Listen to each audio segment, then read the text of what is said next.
अस्सलाम वालेकुम। आज हम सेकंड ईयर का लेसन लुइस पास्चर को डिस्कस करेंगे। हमें ये बात पता चलती है कि लुइस पास्चर 1822 में फ़्रांस में पैदा हुए। इनके वालिद जो थे नेपोलियन की आर्मी का हिस्सा थे और बहुत ज़्यादा मुहिब वतन थे और बहुत बहादुरी उन्होंने दिखाई जंग के मैदान में और इनको इनामात भी मिले। इसीलिए इनका जो बेटा था लुइस पास्चर, उसको अपने वालिद की तरफ से वतन के लिए बहुत ज़्यादा मुहिब वतन से मोहब्बत का जज्बा इसके अंदर पहले से ही मौजूद था। यानी जब ये पैदा हुआ, बहुत ज़्यादा हमें एग्ज़ाम्पल इस तरह से भी मिलती है कि जब फ़्रांस और जर्मनी के दरमियान जंग हुई तो पास्चर ने अपने आप को एज अ सोल्जर के तौर पर पेश किया कि मैं जंग में लड़ना चाहता हूं जिस तरह मेरे वालिद लड़े थे। लेकिन क्योंकि ये इसको फालिज का अटैक हो चुका था और एक हैंडीकैप बंदा था, माजूर, ऐसा बंदा फ़ौज के लिए बिल्कुल ही यूज़लेस होता है। एक दफ़ा ये एक कब्रिस्तान के सामने से गुज़र रहा था तो ऊपर लिखा हुआ था मुहिब्बे वतनों की कुर्बानगाह। इसकी जेब में जितने भी पैसे थे वो सारे के सारे इसने वहीं रख दिए। यानी ये इतना ज़्यादा मुहिब्बे वतन था। अगर हम इसकी लाइफ की बात करें तो सबसे पहले इसको पढ़ाई में कोई दिलचस्पी नहीं थी। अपने दोस्तों की, अपने दूसरे क्लास फेलोज़ की ये पेंटिंग्स बनाया करता था, लेकिन बाद में इसको एहसास हुआ कि मेरी तालीम घर वालों पे बोझ है, इसीलिए उसने सही तरीके से पढ़ना शुरू कर दिया। एक दफ़ा इसने एंट्रेंस एग्ज़ाम दिया, इतना ये लायक था कि ये 14वें नंबर पे आया। इसने बिल्कुल भी एडमिशन नहीं लिया, दोबारा अगले साल दोबारा से प्रिपरेशन की, तैयारी की, एंट्रेंस एग्ज़ाम की और इस बार ये चौथे नंबर पे आ गया। अब ये कुछ ना कुछ सेटिस्फाई था अपनी पोजीशन से। ये जिस यूनिवर्सिटी में पढ़ाया करता था उसी यूनिवर्सिटी के रेक्टर यानी डीन की बेटी के साथ इसकी शादी हो गई। ये इतना ज़्यादा मसरूफ़ था अपने काम में कि ये शादी भी इसको भूल गई और इसका दोस्त इसको लेबॉर्ट्री से लेकर आया कि आओ आज तुम्हारी शादी का दिन है, बस करो काम। उस ज़माने में स्पॉन्टेनियस जनरेशन का मसला चल रहा था। ये मसला ये था कि क्या लिक्विड के अंदर जरासीम खुद ब खुद पैदा हो सकते हैं। लुइस पास्चर ने इसको गलत साबित कर दिखाया। लुइस पास्चर ने ये तजर्बा करके बताया कि अगर आप एक लिक्विड या मिसाल के तौर पे दूध को अगर गर्म करें और उसके अंदर जो कंटेक्ट में जो हवा है उसको अगर आप साफ़ रखें तो दूध के अंदर ख़ुद ब खुद जरासीम पैदा नहीं होंगे। ये उसने साबित कर दिखाया और इनाम भी जीत लिया।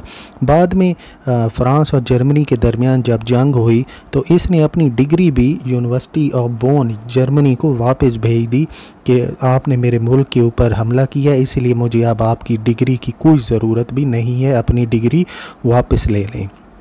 इसने शराब बनाने का तरीका इंट्रोड्यूस करवाया फ़्रांस के अंदर और इस फ़्रांस ने इतना मुनाफा कमाया कि जितना जंग में उसका नुकसान हुआ था जर्मनी के साथ, इसने सारा नुकसान भी अपना पूरा कर लिया।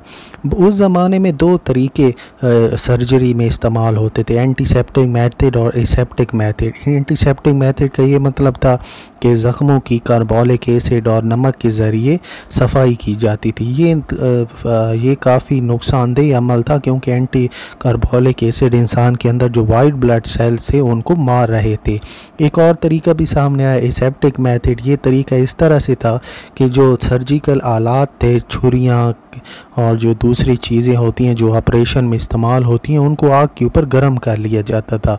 ये तरीका आम दिनों में तो काफ़ी कामयाब था, लेकिन जंग में जब सिपाही से मैदान जंग में ज़ख्मी होता और उसको जब हॉस्पिटल लाया जाता तो हॉस्पिटल लाने के दौरान ही उसका ज़ख्म ख़राब हो चुका होता था। तो आम दिनों में एसेप्टिक मेथड कामयाब था, लेकिन जंग के ज़माने में ये मेथड भी नाकाम साबित हो गया।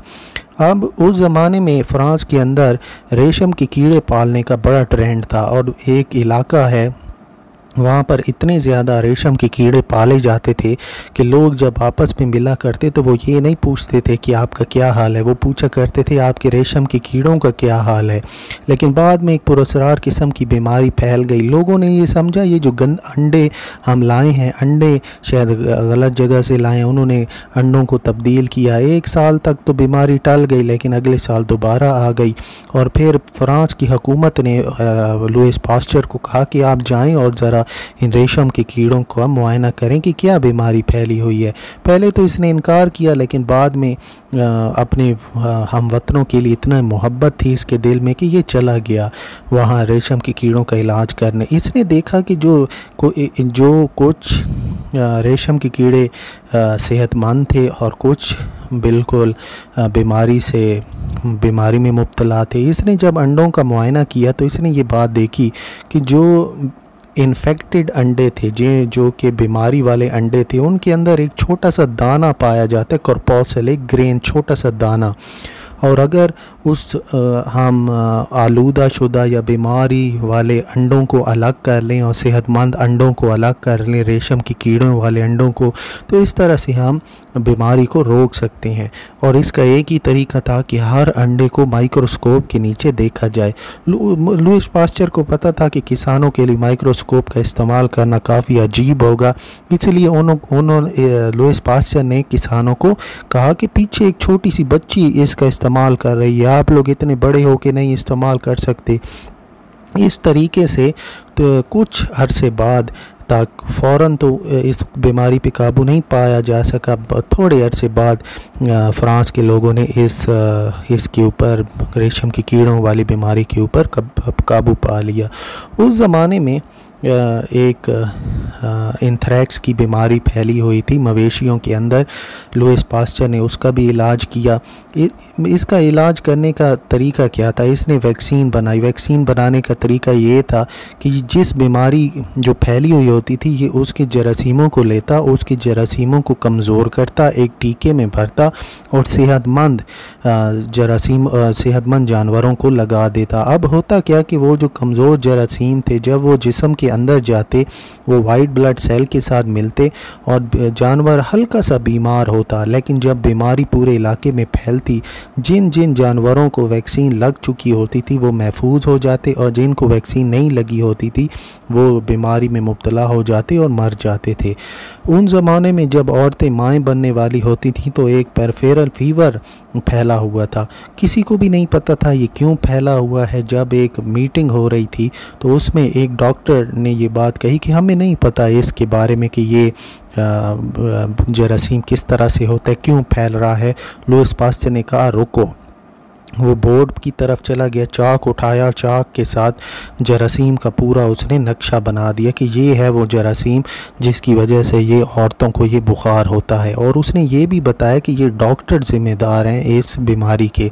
यानी ये डॉक्टर जाता है इन्फेक्टेड औरत के पास जिसको बुखार लगा होता है, वहाँ से जरासीम इसके हाथों पर, इसके कपड़ों पर ट्रांसफ़र हो जाते हैं, और फिर वही डॉक्टर जब जाता है एक सेहतमंद औरत के पास तो वहाँ से ये जरासीम ट्रांसफ़र हो जाती हैं और इस तरह से बीमारी जो है वो फैल रही है।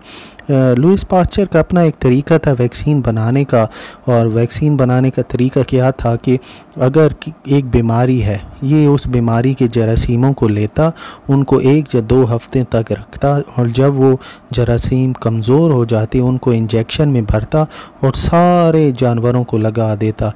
जिन जिन जानवरों को वो वैक्सीन लग चुकी होती वो हल्के से बीमार होते, लेकिन बीमारी का जो सख्त हमला था उससे वो बच जाते थे। इस तरह रेबीज़, जो कुत्ते के काटने से जो बीमारी फैलती है, उस पर भी इसने काबू पाया, और दूसरे साइंसदानों को भी बताया कि आप किस तरह बीमारियों का इलाज ढूंढें। अब एक जोसेफ मीस्टर नाम का लड़का इसके पास आया जिसको पागल कुत्ते ने काटा था।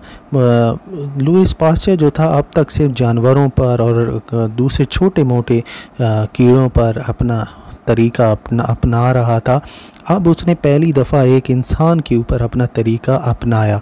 पहले तो वो काफ़ी घबराया हुआ था कि मेरे तरीके का क्या नतीजा निकलता है, लेकिन वो इसमें कामयाब हो गया और उसने जोसेफ मीस्टर नाम का जो लड़का था जिसको पागल कुत्ते ने काटा था वो बिल्कुल ठीक हो गया।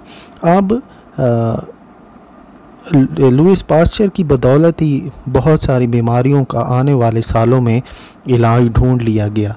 इलाज किस तरह से ढूंढ लिया जाता था कि सबसे पहले उस बीमारी के जरासीमों को ढूंढा जाता, उन जरासीमों को फिर कमज़ोर किया जाता 1 या 2 हफ्तों तक, फिर उनको इंजेक्शन में भर के वैक्सीन के तौर पे लगा दिया जाता, और इस तरह से इंसानों ने और साइंटिस्ट ने मिलकर हर बीमारी का इलाज ढूंढ लिया है। लुइस पास्चर की बदौलत ही ये जो सारी बीमारियां हैं ये सुपरनेचुरल वर्ल्ड से रियल वर्ल्ड में आने में हम भी कामयाब हुए हैं और साइंटिस्ट, डॉक्टर, ये सब भी कामयाब हुए हैं। और इसके सबसे ज़्यादा क्रेडिट लुइस पास्चर को ही जाता है। लुइस पास्चर 1895 में 73 साल की उम्र में मरे और अपनी मौत से कुछ दिनों पहले सारी दुनिया ने इनको चंदा भेजा और उसी चंदे की बदौलत इन्होंने अपना एक इंस्टीट्यूट बनाया। और जब इनकी मौत वाक़ई हुई तो उसी इंस्टीट्यूट के अंदर ही इनको दफना दिया गया। तो लुइस पास्चर इसलिए दुनिया में मशहूर हैं कि इन्होंने इंसानों को बताया कि ये जो बीमारियां इंसान को लगती हैं ये जरासीमों की वजह से लगती हैं।